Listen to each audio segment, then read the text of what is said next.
Tranquilos. Dios les bendiga, mis amados hermanos. Les saluda el doctor Adrián Nájera, la Universidad Teológica Dayspring Theological University. Continuamos con nuestro capítulo 3. Segunda parte, vámonos a la revelación. Todos conmigo, página 19, por favor. Sin revelación no hay religión. ¿Sí? Toda religión tiene algún tipo de revelación. Aún en las culturas paganas se reciben los mensajes por revelación. Puede ser señales, oráculos, predicciones, clarividencia, ¿sí?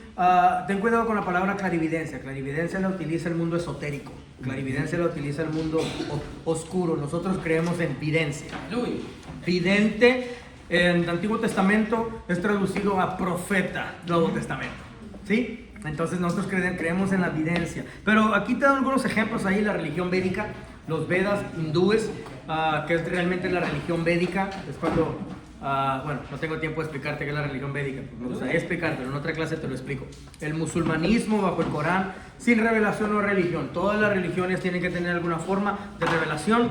Toda religión presenta a su Dios como que está sobre la naturaleza. Esto está en el último párrafo ahí. Lo presenta también que su Dios tiene que estar sobre todo el mundo, pero al mismo tiempo en comunión con ese mundo. Toda religión tiene ese tipo de manifestaciones. Es una manifestación de ese Dios muy consciente. Es una manifestación voluntaria. Es una manifestación intencional de cada Dios dentro de cada religión que debe de expresarse o querer comunicarse con los seres humanos. Nosotros creemos muy fuertemente en el término, dentro de la religión cristiana, nosotros creemos en algo que se llama la oración.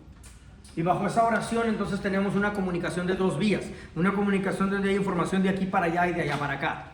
Sí, pero es una revelación, es una manera. ¿Por qué? Porque el Dios debe hacerse perceptible. El Dios de cada religión debe de hacerse revelado. El Dios de cada religión debe de hacerse visto. Si no se hace visto, si no se hace perceptible, si no se abre para que el ser humano pueda conocerle, entonces ¿cuál es el punto de estar en esa religión?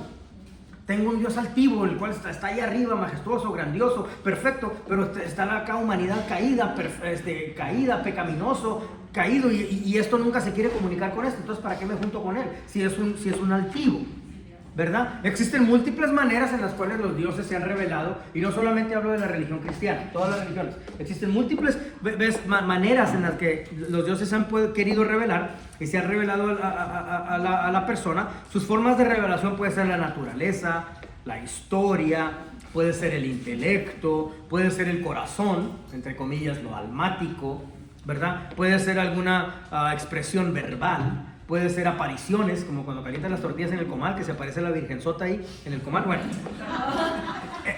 cualquier tipo de aparición, ¿verdad? Puede ser profecía, puede ser... Nosotros en el cristianismo, si quieres anotarlo, la que nosotros creemos es la teofanía. La teofanía es la manera como es manifestación o aparición de Dios.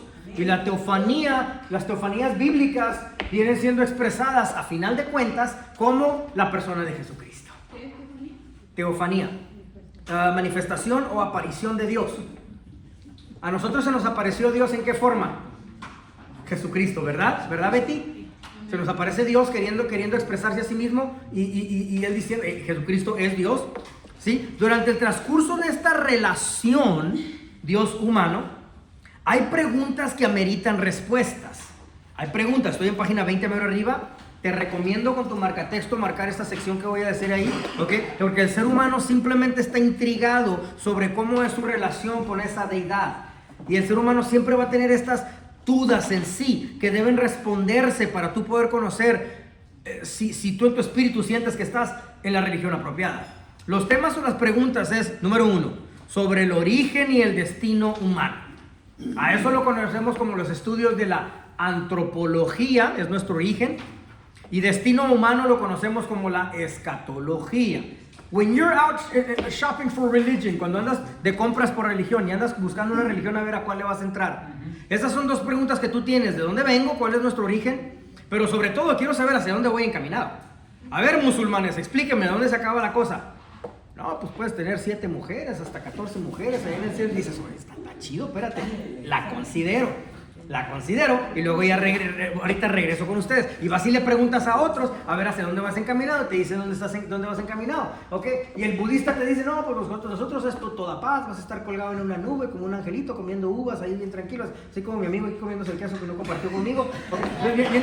Bien tranquilo, va a estar arriba colgado en una nube. Ahí tú dices, no, pues esto está chido, esto está suave, paz interna, paz eterna, ¿verdad? Entonces, when you're out shopping for religion, cuando andas buscando religión, pues la escatología que te puedan ofertar tiene mucho que ver en si tú vas a querer entrarle o no, ¿verdad? Entonces, sobre el origen y el destino humano. Número 2, nuestra relación con Dios, ¿sí? Que si Dios quiere relacionarse contigo, que si Dios en una comunicación, cuando tú le das algún mensaje, si Él te lo va a responder, ¿sí? Entonces, la relación que tú vas a tener con ese Dios, ¿qué tipo de relación yo tengo con Él? Con nosotros la relación se expresa en una sola palabra, amor. Porque amor fue el motivo, love was his motive, el motivo de por qué Dios hizo todo por ti para poder relacionarse contigo. La relación que vas a tener con Él. Número 3, nuestra situación patética debido al pecado. Ese número 3, también esa necesita, eso se le llama, toda esta relación de relación patética y todo eso, a esto se le llama la soteriología, el estudio de la soteriología, el estudio de la salvación, todo lo que se requirió para tú poder ser salvo, todo lo que se requirió para tú lograr la salvación, el sufrimiento de Jesucristo que empieza en el Getsemaní y después el sufrimiento que Él pasa para tú poder ser salvo. Todo eso es el estudio de la soteriología, lo que se requirió para tú poder lograr la salvación. Número 4, nuestra necesidad y redención. Anota por favor qué es el estudio de la redención. Ahí se estudia mucho la expiación y la propiciación. ¿Qué es eso? El poder de compra. ¿Con qué te compró? ¿Por qué necesitaba ser comprado? Él tenía que ir al mercado a comprar algo que era esclavo, algo que era siervo, y tuvo que comprarte para hacerte libre. ¿Libre de qué? Libre del pecado. Libre del propio pecado al cual tu propia carnalidad es muy atractivo y propenso a pecar. Entonces Él vino a salvarte de eso. Tú necesitas saber eso dentro de tu religión. Se te necesita revelar también ahí nuestros recuerdos del paraíso y nuestras esperanzas para el futuro. Nuestros recuerdos del paraíso, o sea, cómo es. Eso se tiene en el paraíso en tu Biblia para tú tener un ejemplo vívido, un ejemplo visual, digamos, del lugar perfecto donde Dios quiere que tú vivas. ¿Sí? Es por eso que tenemos esa historia en las Escrituras. Y nuestras esperanzas para el futuro. Eso es muy importante, las esperanzas. Que vivimos en un mundo caótico, que vivimos en un mundo caído y que sí tú quieres salir de esta situación en la cual nosotros estamos viviendo. Entonces, temas que la ciencia no puede responder, solo la revelación, ¿sí? Y por eso mismo, este Dios quiere que tú poseas los mensajes a través de comunicarte y explicarte la cosmovisión de Él. ¿Cuál es la cosmovisión de Él? La visión. Su concepción de lo que Él quiere para tu vida, ¿sí? Pero ¿qué debe explicar la deidad de sí mismo? Página mero abajo, página 20, la cosmovisión sobrenaturalista afirma tanto que la creación como la providencia, dado a que Dios creó el mundo y por su providencia aún lo sustenta y lo gobierna, se encuentra absolutamente elevado por el mundo. Al explicarse entonces, está revelando ¿qué es lo que está revelando? Está revelando, número 1, su providencia. ¿Qué significa la providencia? El involucramiento de Dios en tu vida. La providencia de Dios es activo en todo, pasivo en nada. Dios es quien magistra toda circunstancia en tu vida porque Él sí quiere relacionarse a través de las circunstancias que tú puedas estar viviendo. Estoy cursando lo que estoy cursando porque Dios lo diseñó de esa manera. Esa es la providencia. Número 2, la soberanía. ¿Qué es la soberanía de Dios? Que Él tiene poder y tiene gobierno. Tiene un gobierno elevado sobre todo lo que pueda suceder en este mundo, y porque Él tiene soberanía, Él está queriendo expresar una nueva expresión de su poder en las circunstancias que yo pueda estar viviendo. Una vez más, repito en otras palabras, la soberanía es Dios queriendo sacarte de cada bronca con poder para que tú le confíes que Él tiene poder de sacarte de esa circunstancia y esa parte de tu vida ya la puedas rendir a Él. Entonces te mete en otra bronca muy diferente, para que cuando te saque de esa otra situación, tú digas, wow, también tiene poder de poder sacarme de esta otra circunstancia. Y te mete en otra bronca, más alta todavía, más profunda. ¿Para qué? Para que puedas ver que su poder va creciendo, y al mismo tiempo que va creciendo las circunstancias donde te va metiendo, va creciendo también tu fe. en Él. Y también Él quiere revelarse, necesita revelarse también, necesita revelar su voluntad. Es importante que Él revele la voluntad de Él. ¿Sí? ¿Por qué? Pues es la mejor. La tuya ha fracasado. La de nosotros ha cometido demasiados errores. Entonces, a través de estas respuestas daría evidencia de que puede y quiere revelarse. ¿Ya? A través de dar respuestas a estas preguntas que el ser humano va a tener. Ahora, la teología cristiana, página 21, la teología cristiana estableció una distinción. Vino la teología cristiana, ya hablamos de que todas las religiones pueden revelarse. Ya hablamos de que todas las religiones van a tener una manera como su Dios necesita revelarse con su pueblo, ¿verdad? Pero la teología cristiana vino a hacer una distinción en que es única. ¿Sí? Hay algo que sí comparte, que sí tiene en común el cristianismo con las otras religiones. Y eso es de que su Dios tiene que darse a conocer mediante la revelación. Eso tenemos en común. Pero lo que distingue, segundo párrafo, lo que distingue al cristianismo de las otras religiones es que nosotros basamos nuestra revelación especial en la Escritura.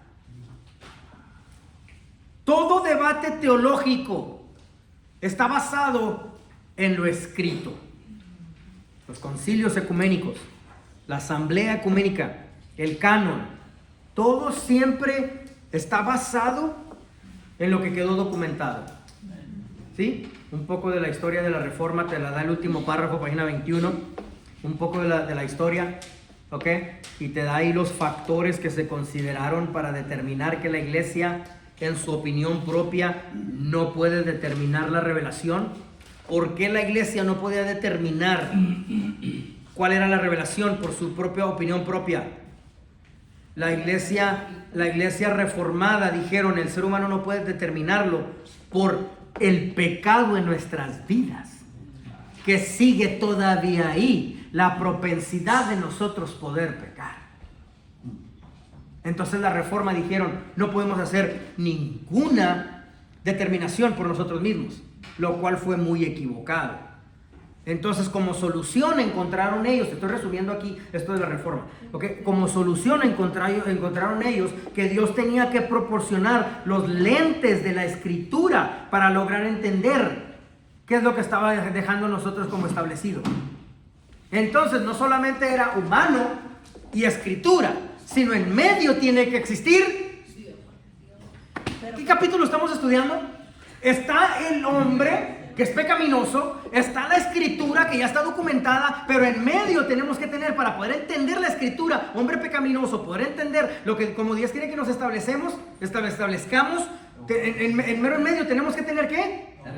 La revelación es el lente. ¿Cuál reforma? Porque hay varias, cada determinado. La de Martín Lutero, la de 1500. Okay. Sí, la de 1500. Sí, esa reforma es la que determinó, sí. Sí, gracias. De nada, amén. Ahora, siguiente párrafo, página 22. Todo el página 22 te lo voy a resumir. Página 22 está hablando que continúa todavía activa esta revelación. Juan 5:17. Y Jesús le respondió, mi Padre hasta ahora trabaja y yo trabajo. Obvio, no está refiriéndose a labor física, ¿verdad? Jesús se está refiriendo a que continuamente sigue revelándose, sigue comunicándose con el ser humano para que tú como pecador entiendas lo que está documentado y en medio tengas la revelación. Y por eso sigue trabajando el Espíritu, revelándote. ¿Lees las Escrituras?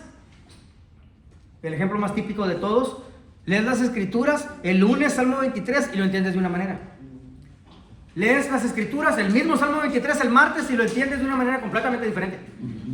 Lees el Salmo 23 el miércoles y lo entiendes de una manera completamente diferente. Porque el Espíritu Santo se está ajustando a lo que estás viviendo en ese entonces. El Espíritu Santo está ajustándose a la vivencia y al mensaje que te quiere dar en dado día para que a ti se te revele la Escritura de las instrucciones para vivir en ese día en específico. ¿Sí? Te está revelando. Ya depende de ti, de quién te dejes que te revele el Espíritu Santo, que te diga, compártele un poquito de queso a nájera, o el chamuco que te dice, no le des nada de queso y cómetelo todo, ¿verdad? Sigue recomunicándose con el ser humano, ¿verdad? comenzó revelándose con la creación, ¿verdad? Es el principio y fundamento de todas las revelaciones posteriores. Después le da vida al ser viviente. Primero se revela con la creación. Estoy hablando desde el principio, estoy hablando de una antropología muy básica. Comienza revelándose con la creación. Universo, todo lo que creó. Fue el principio y fundamento de todas las revelaciones. Después le da vida a un ser viviente. ¿Sí? Y Dios ahí lo que estaba haciendo al darle vida a un ser viviente, que somos nosotros, delineó, trazó las líneas de un mapa para fijar una vía de comunicación, para poder forjar puntos de conexión. ¿Sí? Después de esta comunicación, entonces ya dio lo que quería comunicar: el pacto, sus mandamientos y sus promesas. Pero eso ya tenía que ser con un ser inteligente, que eres tú. Para eso vamos a desglosar Génesis 2:16. ¿Lo ven ustedes ahí? Tercer párrafo de página 22 a mero abajo. Génesis 2:16 a 17. Dice: y mandó Jehová Dios al hombre diciendo: de todo árbol del huerto podrás comer, mas del árbol de la ciencia del bien y del mal no comerás, porque el día que de él comieres ciertamente morirás. Notemos algo: el enfoque recae no en el fruto, sino en lo que significa el fruto. Dios claramente especifica qué es el fruto: la ciencia del bien y del mal. ¿Ya? Entonces ahí estaba, porque decía... Habla más fuerte para que te escuchen en la grabación, por favor. ¿Cómo entró el mal al paraíso si estaba resguardado por los ángeles? Pero entonces allá le está diciendo que este es el mal, ya estaba entonces ahí. Ya. Sí, te estás desviando. Filosofías antiteístas y anarquistas. La ciencia del bien y del mal son filosofías antiteístas. Es que no está hablando de comer, está hablando de tú adoptar. Pero tiene que utilizar el término comieres. Para que entrara en tu corazón. Exacto. Filosofías antiteístas y anarquistas, donde el hombre se inventa sus revelaciones por creerse con la libertad de alimentarse libremente de cualquier fruto que le dé la gana. Y ahora, no me lo entretengas acá, ahora quiero que escuchen y ahora se te va a venir nueva luz de lo que voy a leer. Y mandó Jehová Dios al hombre diciendo: de todo árbol del huerto podrás comer, mas del árbol de la ciencia y del bien y del mal no comerás, porque el día que de él comieres ciertamente morirás. Está hablando metafóricamente. Está hablando metafóricamente. ¿Ya? Ahorita vamos a regresar a eso en un ratito. En un ratito vamos a regresar a esta porción bíblica. Página 23. La revelación divina. Y el mundo donde vivimos forman un común en sintonía. La revelación y la ciencia no deben ser adversos, no son adversos. Al contrario, se vinculan. La revelación conecta la creación y la redención. La revelación conecta la creación y la redención, apuntando hacia una misma escatología. Ahí te lo dice en página 23, a mero abajo. Tú lo puedes ver, primer párrafo de página 23, a mero arriba. El último oración de primer párrafo. ¿Ok? Pero se requiere un desvelamiento, o se requiere una manifestación divina. Se requiere el quitar el velo. Desvelar, descubrirse, manifestarse, aparecer, ser revelado. Toda naturaleza y la historia testifican de Dios el Creador. Todas las cosas regresan a Él. Él se revela a través de la creación y se revela a través de toda la historia. Pero se revela como en fragmentos y forma una sintonía. Hace un conjunto de todo lo creado y todo lo revelado, ¿sí? Con el mismo propósito.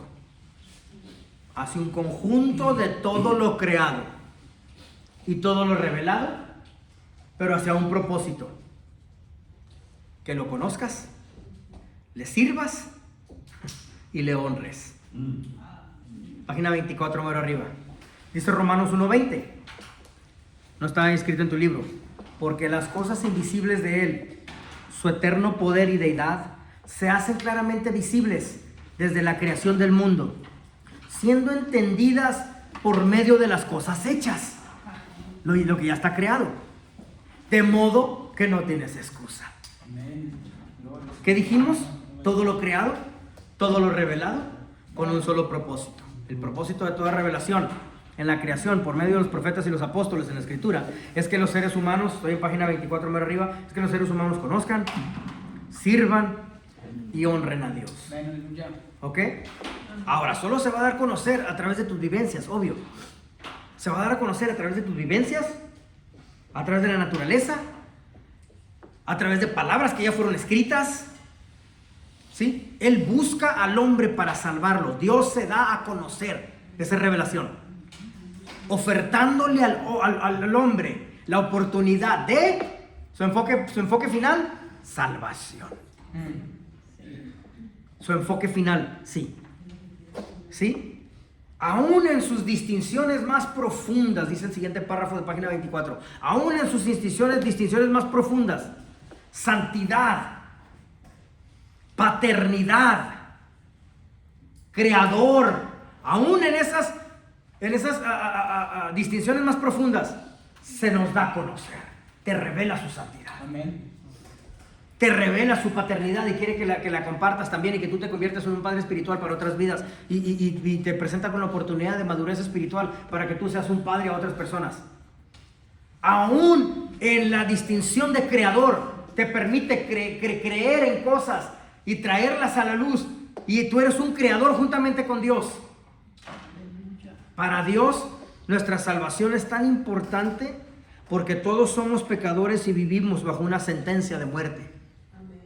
Por eso su propósito final, ¿sí?, es querer salvarnos. Dios sí tiene un plan para la humanidad. Toda deuda que tú ya tenías ya fue pagada. Dios decidió aún revelarse al hombre a través de su Hijo Jesucristo. Cristo revela entonces atributos muy grandiosos, celestiales.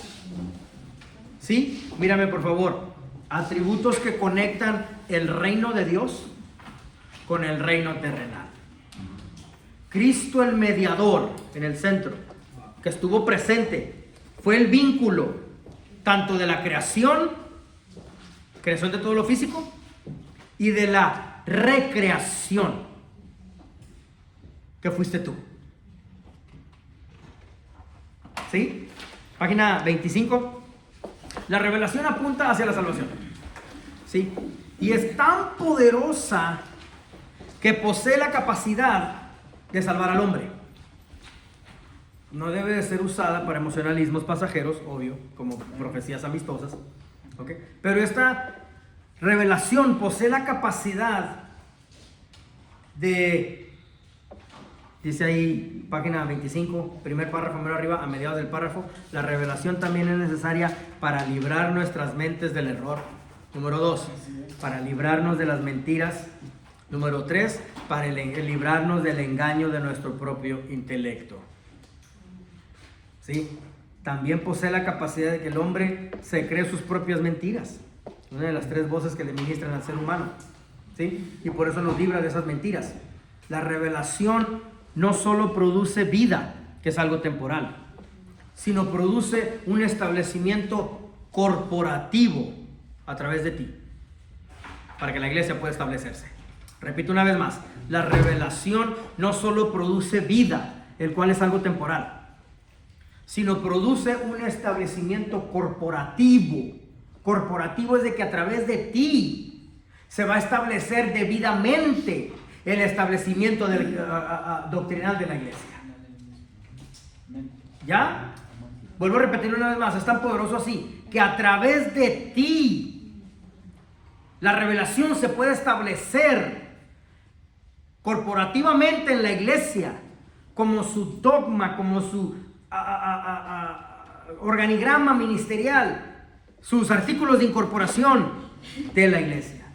porque se te reveló cuando tú te metiste a escudriñar estos principios dogmáticos. ¿Estarías haciendo qué? ¿Para qué? Siguiente párrafo, tercer párrafo, página 25. ¿Estarás haciendo qué? Estarás haciendo una recreación, una redención al hombre, de donde Dios originalmente quería que se estableciera la iglesia. Y a través de ese establecimiento donde se establece la iglesia, estarías llevando a la organización a glorificar a Dios. La creación fue originalmente diseñada para adorar a Dios. Cristo logra precisamente eso, regresar al hombre a adorar a Dios. ¿Ya estás entendiendo la carga que cae sobre ti de aprender la dogmática, de aprender los fundamentos bíblicos? ¿Sí? Página 26, arriba. Dios se expresa con su habla, transmite sus pensamientos de una forma análoga. ¿Qué es análoga? Que puedes adoptar aspectos semejantes. O sea que tú puedes adoptar lo que Él quiere demostrar y que puedes ayudar a otras personas para que se establezcan de tal manera. Es una comunicación de una persona a otra. Tal como fue tu llamado a la salvación, de esa misma manera el Espíritu Santo viene a redarguirte y viene a redarguir directamente a tu espíritu y respondes a algo que se te revela muy personal. ¿Todos conmigo? ¿Sí? Porque el Espíritu Santo entonces viene a redarguirte, que redarguirte viene, mira, vamos a leerlo, página 26, segundo párrafo. La revelación es un acto consciente y libre de un Dios de gracia y amor que se nos da a conocer para que aceptemos la gracia de Dios por la fe en Cristo. O, en el caso de impenitencia, recibamos un juicio más severo. Nos habla para que tengamos comunión con Él y nos hace partícipes de su naturaleza divina. Te viene a redarguir el Espíritu Santo. ¿Qué es redarguir? Convencer. Es importante que el Espíritu Santo te convenza de estos fundamentos elementales, muy elementales. Esto en el griego se le llama elekchos, que es traer convicción total a la persona. Juan 16, 18 dice, y cuando Él venga, convencerá al mundo de pecado, de justicia, o sea, ¿qué es lo correcto? Y de juicio. No quisiera decirte las palabras, tú eres la salvación para la iglesia, pero la iglesia está tan perdida que sí necesita de personas que regresen a fundamentos, que lo que la iglesia el día de hoy, una iglesia emocionalista, le parece como que quieren cosas que les impresione el intelecto, que les impresione las emociones, cuando realmente necesita regresar a lo que se debe estar establecido, a lo que la iglesia debe hacer. Sí, no quisiera elevarte tanto en decirte que tú eres la solución de la iglesia, pero tú sí puedes contribuir a que la iglesia regrese a lo que debemos de estar creyendo. El Espíritu Santo sí te está hablando, el Espíritu Santo sí te está redarguyendo, el Espíritu Santo sí está queriendo traerte convicción. El Espíritu Santo es lo que te llevó a estudiar de una manera estructurada, lo que te trajo a un colegio bíblico para que te prepararas de una manera de vida. Dios sigue hablando hoy en esta revelación especial. ¿Sí? Por medio de las cuales su naturaleza divina te quiere hacer partícipe de cosas preciosas y grandiosas como lo son las promesas de Él. Sigue activo. Esto sigue sucediendo. El testimonio del Espíritu Santo prosigue. Te hace participante de una naturaleza divina. El resto de los capítulos nos lleva a diferenciar, nos lleva a diferenciar sobre el término sobrenatural, a aclarar el término que se ha identificado con el concepto de milagro. ¿Sí? Mira, el término sobrenatural se ha identificado mucho con el concepto de milagros, con el concepto de milagros, de hacer milagros, son milagros. ¿Sí? No podemos mirar a la revelación como algo ajeno a nosotros. Lo sobrenatural no es la manifestación de milagros solamente. Dios está queriendo continuamente revelándose, está continuamente revelándose a nosotros en múltiples instancias. Eso es ya lo sobrenatural. ¿Qué quiere? Que la iglesia regrese al lenguaje, ¿sí?, de comportamiento. Dios se quiere comunicar con su creación, más de lo que su creación está dispuesto a comunicarse con Él. Y quiere que regrese la iglesia al lenguaje que Él habla ¿sí? De un fundamento sólido. Nuestro desfalco es que Dios ya se comunicó a través de la escritura, de la doctrina, del dogma. Es nuestra flojera de no querer leer, investigar, lo que nos lleva a inventos humanos, a establecer a la iglesia de manera equivocada. Exactamente. Ah, vale. Pero es que el problema que tiene la iglesia, bueno, me refiero a la iglesia en general, En general, sí. que hoy en día está, lo que dice usted, basada más en emocionalismo. Sospechas proféticas. Porque mire, una cosa, algo muy esencial que yo pienso que debe de haber es la formación y educación de la gente dentro de la palabra. Ah, sí. Y la iglesia está más en traer predicadores, en que oren por ellos, en que haya milagros, que la profecía y que esto, y la gente no se forma. Generalmente la gente viene a veces a la iglesia 2 veces a la semana y no eso recibe, pero no se forma, no se le enseña, no se educa. Pues. Muy interesante, definitivamente. Capítulo 4. Otra parte muy básica, pero muy importante. Vámonos para allá. Las Sagradas Escrituras. Desde el Antiguo Testamento encontramos evidencias que la doctrina es inspirada por Dios. ¿Sí? Que los profetas, que fue Dios quien habló. Los profetas escribían para expandir el mensaje de Dios. ¿Sí? Que el mensaje que Dios había dado. Exclusivamente lo que Dios decía. Ahora, algunas profecías solo fueron escritas. Muy interesante. Su redacción fue muy cuidadosa, muy precisa, muy intencionada. Jesús y los apóstoles le dieron autoridad a los escritos del Antiguo Testamento. Y los mencionaban con autoridad.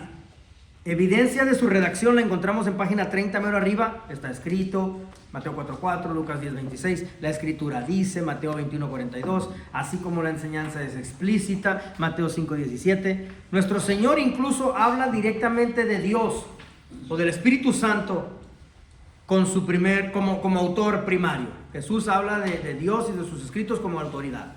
El libro de los Hebreos también habla de los escritos como autoridad. Jesús y sus apóstoles siguen hablando de la autoridad en lo escrito del Antiguo Testamento.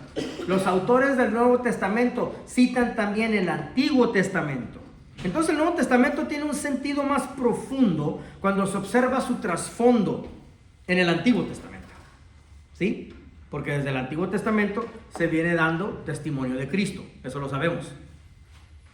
Esto es un poder del Espíritu Santo que viene demostrando su autoridad a través de las Escrituras. Y ahí es donde nace el canon. Página 31, pero arriba. No vamos a hablar de los libros canónicos porque ya hablamos un poquito de ello. Dos de los grandes pasajes de la Escritura que da testimonio de sí misma afirmando la autoridad divina del Antiguo Testamento son 2 de Timoteo 3:16. Ábrelo por favor en tu Biblia. Quiero que por lo menos cubramos esta porción bíblica en este capítulo para poder captar la autoridad. Dice, toda escritura es inspirada por Dios. ¿Sí? Viene del griego theoneustos. Theo, T-H-E-O, y neustos. Neustos con P-N-E-U-S-T-O-S. Neo, como neuma, como neumático, que empieza con P. Toda escritura es inspirada por Dios. En el original griego está queriendo decir toda escritura salió del respiro de Dios. Hace referencia a que ya que las porciones del Nuevo Testamento todavía no existían. ¿Sí?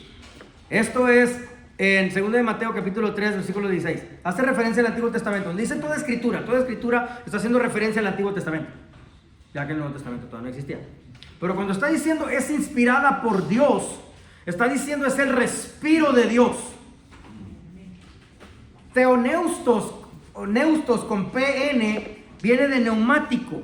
Así que está queriendo decir los vientos, el respiro, el espíritu. En griego realmente está, cuando dice toda escritura es inspirada por Dios, está diciendo toda escritura es una extensión de la voluntad de Dios. Toda escritura es algo que salió del Espíritu de Dios. Toda escritura es la voluntad de Dios escrita. Escrita. ¿Sí? Y es útil. ¿Todos conmigo? Útil, profitable. Y es provechoso y es beneficiable. ¿Para qué? Para enseñar, número 1. Enseñar es instruir al pueblo a conocer mejor a Dios. ¿Ya? ¿Qué sigue? Reprender. ¿Qué sigue? ¿Reprender o corregir? Bueno, no importa. Reprender, vamos con reprender. Reprender es exponer el pecado del hombre para corregir sus vidas. Eso es reprender. Reprender es una invitación a la otra persona a que corrija su vida y tome nuevo camino. Eso es reprender. Reprender nunca es regañar a nadie. Reprender es tomarlo bajo tu ala y enseñarle el nuevo camino. Corregir, que exista solución a todas las problemáticas del hombre. Eso es lo que significa corregir. Sí existe una solución a todas las problemáticas del hombre, pero hay una manera de hacerlo, y es la siguiente palabra: instruir en justicia. La diferencia de instruir, lo que lo hace diferente de la palabra enseñar, es porque instruir es estar presente con la persona durante todo su entrenamiento. Instruir es estar con la persona, jalándolo y llevándolo a donde debe de caminar. Y luego de ahí dice en justicia. En justicia, porque las escrituras nos guían en cada paso. ¿Sí? ¿Qué es el bien? ¿Qué es el mal? ¿Cómo corregir el mal? Y cómo aplicar el bien. ¿Sí? Por lo tanto, la óptima expresión de las escrituras inspiradas es Jesucristo mismo. Toda escritura es inspirada por Dios, útil para enseñar, reprender, corregir, instruir en justicia. Está hablando de Jesucristo. Jesucristo es el Logos. Este trámite del que estamos hablando aquí en 2 de Timoteo 3:16, ¿sí? Es el Logos. Jesús es el Logos que dio y da a conocer al Padre. Jesucristo es el testigo fiel, el verdadero. Jesucristo es el amén. Y cuando dice aquí en justicia, es porque solamente a través de Jesucristo la persona se le puede redarguir cuál es el bien y cuál es el mal. La autoridad recae en las palabras que predicó Jesús, su enseñanza de lo que él habló. Esas palabras dan potestad a la jurisdicción cristiana. El poderío de nuestra dogmática. El poderío de nuestra dogmática es adjudicado a lo que Jesús dijo en sus palabras en su ministerio terrenal. ¿Ya? Por eso lo aceptamos como nuestro maestro. ¿Sí? No rechazamos lo que él nos enseñó. Pero Jesús no dejó escritos redactados por él mismo. Él dependió que escribieran los discípulos que él mismo entrenó. Entonces los apóstoles fueron, página 32, segundo párrafo. ¿Ok? Síganme, porque ahorita todo esto se aplica a ti. Los apóstoles entonces fueron testigos visuales, testigos auditivos, llamados a llevar el testimonio, preparados, fieles a su labor. ¿Sí? Pero no le agregaron nada de ellos mismos. ¿Qué aprendemos de todo esto? No podemos tampoco nosotros añadirle a lo establecido. Pero sí Dios se va a servir de nosotros para llevar a cabo lo que está establecido. ¿Sí? Hay múltiples citas bíblicas en página 32 a mero abajo. Hay múltiples citas bíblicas que algunas están ahí, algunas no. Génesis 1:3, Salmo 33:6, también está Jeremías 1:4, Primera de Reyes 6:11, Jeremías 32:26, Ezequiel capítulo 24, donde nos está confirmando que no puede ser palabras nuestras. ¿Por qué? Porque lo que quedó documentado en la Biblia tiene poder. Y palabras inventadas de nosotros mismos no tendrían su propia sustancia, su propio poder en sí mismo. Así que cuando tú utilizas la palabra y la hablas y la declaras y la profetizas y la sueltas tal como está escrita, es cuando realmente tendría profecía. Porque es lo que recupera vida, no lo que se inventó, el que invitaste a tu iglesia a predicar y a saltar la cuenta bancaria. Sino cuando tú mismo agarras las palabras de la Biblia, las sacas, recuperan vida, le quitan la esterilidad a la mujer, quitan el pecado del hombre, le quitan la adicción al miembro de tu iglesia. ¿Sí? Porque entonces recuperan vida porque ya están documentadas. Mateo 10:20. Pues no sois vosotros los que habláis, sino el Espíritu de vuestro Padre que habla en vosotros. Oh man, that's so powerful. Esa es la escritura en el asunto de la revelación. Página 33. Ahora en el Nuevo Testamento el mensaje no solamente ya viene, el mensaje ya vino en Jesucristo y permanece. En Cristo ya fue revelado el contenido de la revelación, las ordenanzas, las leyes, los mandamientos, los estatutos. ¿Sí? Desde el Antiguo Testamento se viene respetando toda esta autoridad de las Escrituras. Es lo que te habla página 33. Desde el Antiguo Testamento ya se respetaba. La era patriarca, ahí te lo dice página 33, último párrafo. Se comentaba muy poco, se refutaba muy poco sobre la autoridad del dogma. ¿Sabes por qué? Porque se daba por hecho. Así está escrito y así es.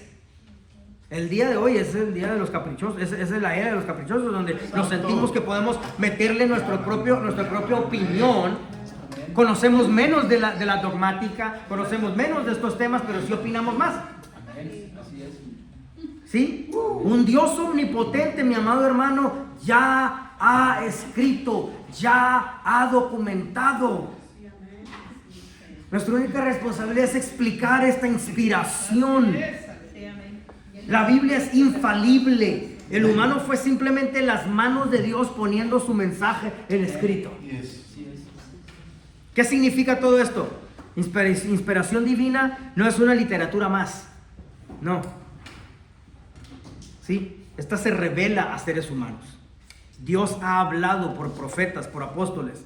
La inspiración divina de la Escritura no es igual a la literatura devocional, la cual sirve solo para aprendizaje general, o sea, pedagógico. Pero las Escrituras es mucho más que eso, más para allá. Página 35, más arriba, la Biblia es la palabra de Dios en lenguaje humano. Cuando Cristo, el Verbo, se hizo carne y habitó entre la humanidad, Juan 1:14, de forma análoga, el Verbo se hizo Escritura. El medio por el cual Dios habla universalmente a todas las personas. Más abajo, el Verbo se hace Escritura, y como Escritura se somete al destino de toda la Escritura. Capítulo 5, la obra del Espíritu Santo. La tarea del Espíritu Santo es la de manifestar la presencia activa de Dios en el mundo y especialmente en la iglesia. Aunque el Espíritu Santo ha estado activo siempre, ¿sí?, en la obra de revelar las Escrituras en el Nuevo Testamento, va a estar activo en tu era más que nunca. Porque está necesitando revelar el nuevo pacto. ¿Sí? El Antiguo Testamento se manifestó en teofanías.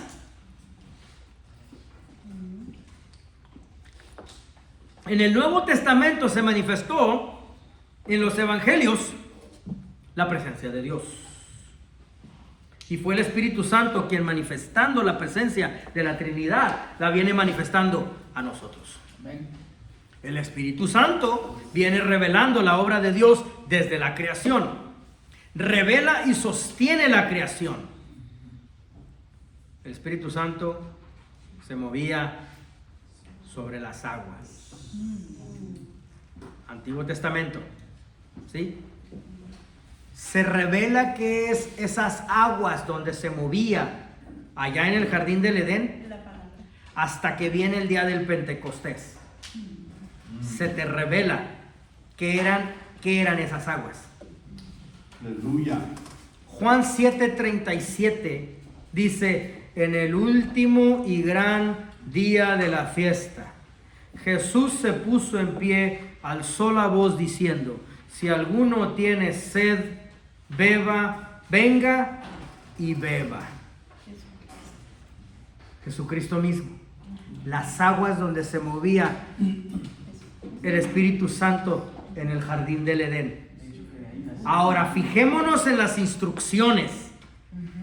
¿Sí? Si alguno tiene sed, venga y beba. Es el agua.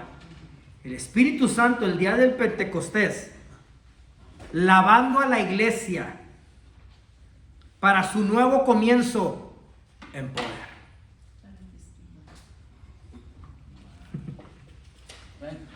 ¿Sí?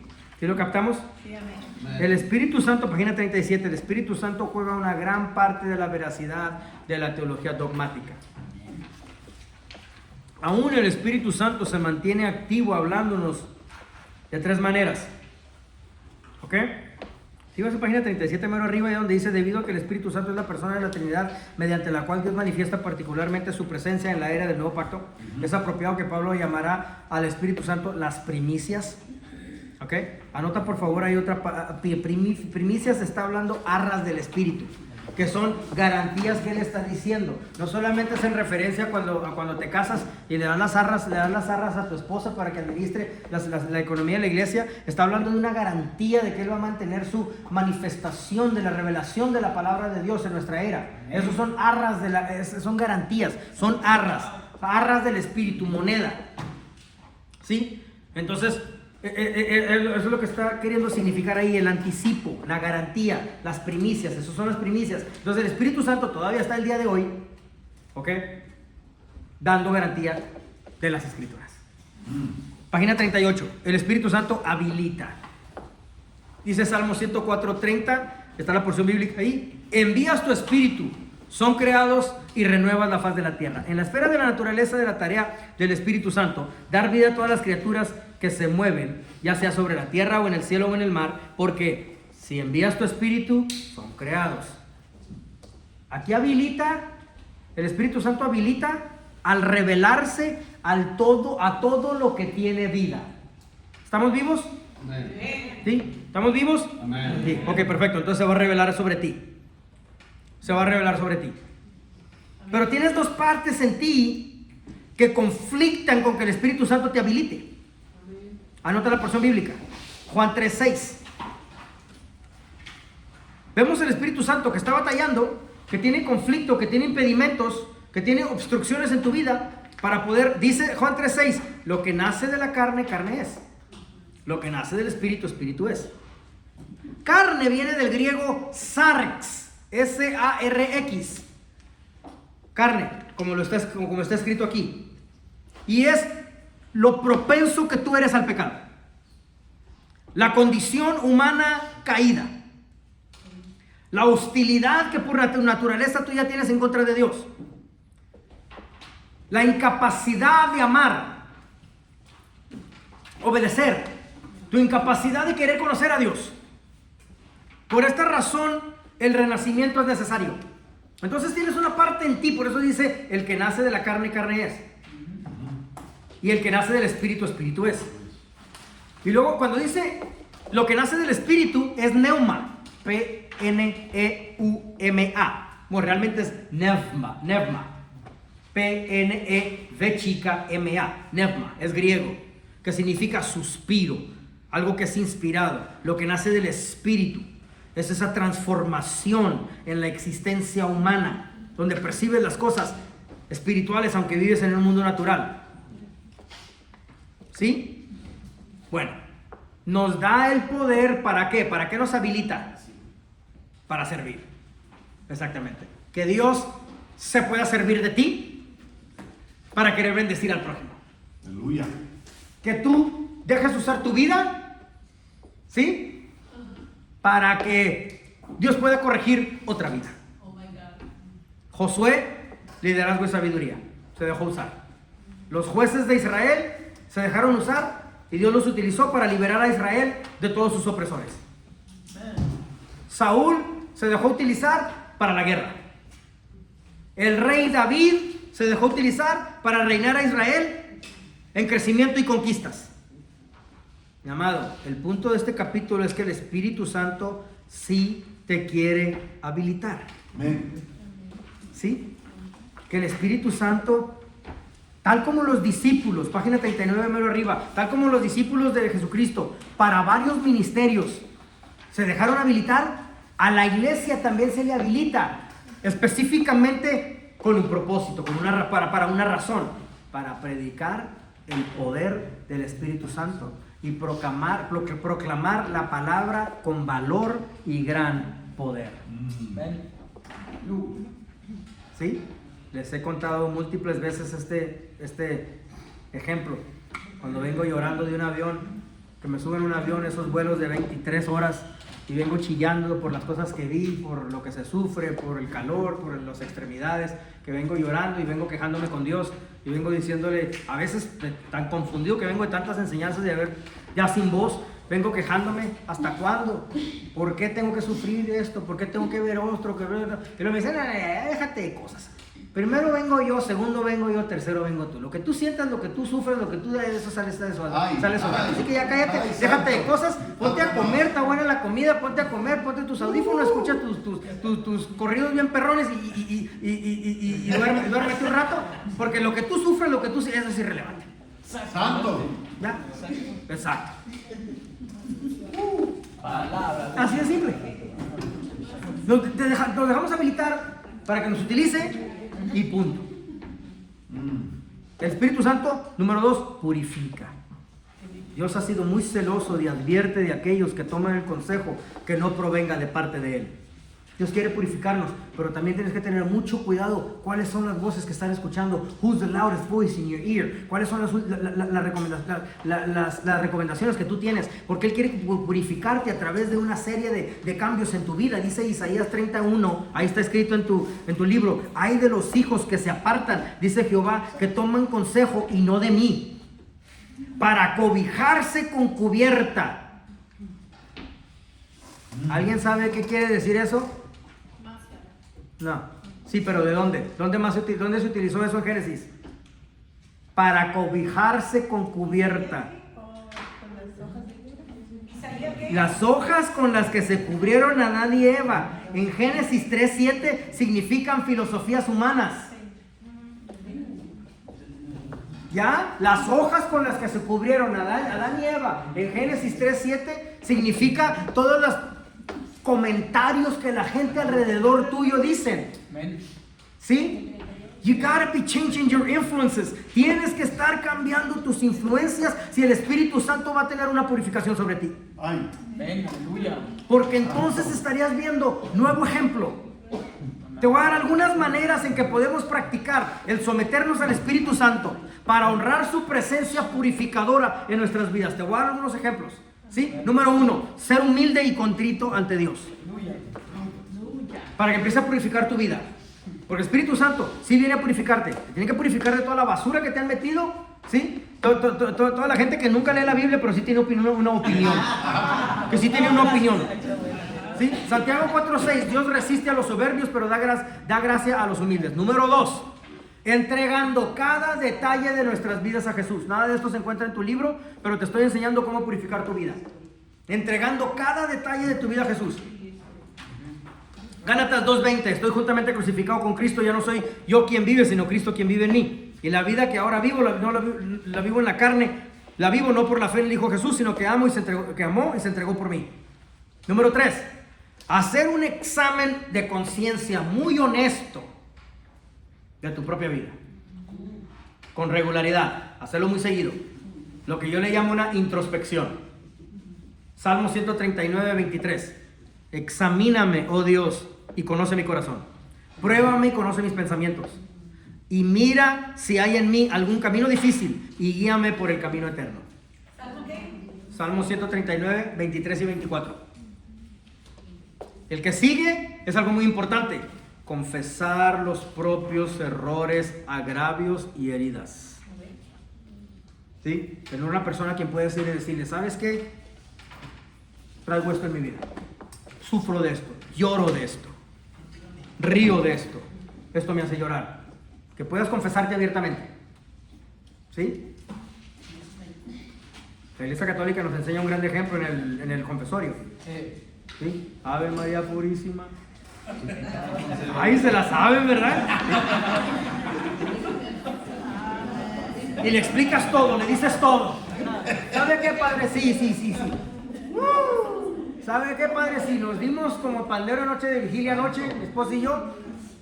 Y agarré la yuca y la malanga con 13 cubanos y se la aventé. Y le dije cuántas eran, 8. ¿Sí? Pero sales de ahí. No estoy diciendo que vayas a confesarte, no estoy diciendo que podemos aprender del hecho de que sacas todas tus verdades, pero sales puro, sales limpio. La iglesia evangélica puede aprender del llamado al altar. La iglesia evangélica puede aprender mucho del llamado al altar, llegar a confesar todos nuestros dilemas. Las cosas que yo escucho los pastores que me cuentan, que traigo por este problema, que traigo este dilema, que traigo el otro. Oh my God, yo pensaba que eras más santo. ¿Sí? Y me dicen esto y me dicen lo otro y me dicen sus bromas. Pero bueno, qué bueno que se están abriendo, ¿verdad? Qué bueno que vienen y me cuentan todos sus dilemas. El que sigue, arrepentidos de nuestros pecados. Muy importante. En vez de justificártelos, en vez de negarlos, en vez de entrar en una negación, arrepentidos de tus pecados. Hechos 3, 19 al 20. Pues arrepentidos y volveos para que sean borrados vuestros pecados, para que vengan de la presencia del Señor tiempos de... A mí me fascina cómo Telma, aquí, Barahona, se goza en la alabanza de su iglesia. Ella canta. Bueno, ya no la dejan cantar tanto, pero bueno, cuando cantaba. Ok, sí. Telma, sí, siempre le he dicho yo a mi esposa, me fascina cómo adora a Telma cuando la dejan cantar en el culto. Si vieran cómo esta mujer se goza, la pastora Telma aquí, canta como que nunca hubiera cometido ningún pecado en su vida. ¿Por qué? Porque su vida está libre delante de Dios. Porque sabe arrepentirse de sus pecados, porque sabe que tiene un Dios a quien puede ir y decirle todo y así adora libremente. ¿Verdad? Amén. El que sigue, obedeciendo a las leyes espirituales de Dios. Eso te purifica también. El Espíritu Santo quiere purificarte, obedeciendo las leyes espirituales. Juan 14, 15. Si me amas, guardaréis mis mandamientos. Y el último, practicar el autocontrol y la disciplina sobre los deseos pecaminosos. ¿Sí? 1 Corintios 9:25. Eso lo necesitamos para purificar nuestras vidas. 1 Corintios 9:25 al 27. Todo atleta ejerce dominio propio en todas las cosas. Ellos lo hacen para recibir una corona corruptible, pero nosotros una incorruptible. Yo castigo mi cuerpo y lo mantengo bajo control, no sea que después de haber predicado a otros, yo mismo quede descalificado. Cuanto más de nosotros entreguemos al Espíritu Santo para tu purificación, capa por capa, más nos transformamos para reflejar la gloriosa imagen de Dios, de un grado de gloria a otro grado. Aquí es cuando nuestras almas estarán verdaderamente realizadas y en proceso de la purificación. ¿Sí? El Espíritu Santo unifica. El Espíritu Santo unifica. Tomamos un receso en 5 minutitos, tranquilos. Nos unifica, el Espíritu Santo nos hace uno. El Espíritu Santo nos hace una fe. Amén. El Espíritu Santo nos hace una adoración. El Espíritu Santo nos hace una moral, como un solo cuerpo de Cristo. ¿Sí? Había una total unidad en la iglesia primitiva. Vendían sus propiedades y posesiones para poder compartirlo todo. Se reunían en el templo todos los días. ¿Sí? Se compartían los pedacitos de queso. Tenían sentido de pertenencia. De casa en casa. Compartían su pancito, su cafecito. En aquel entonces era té. Compartían el té.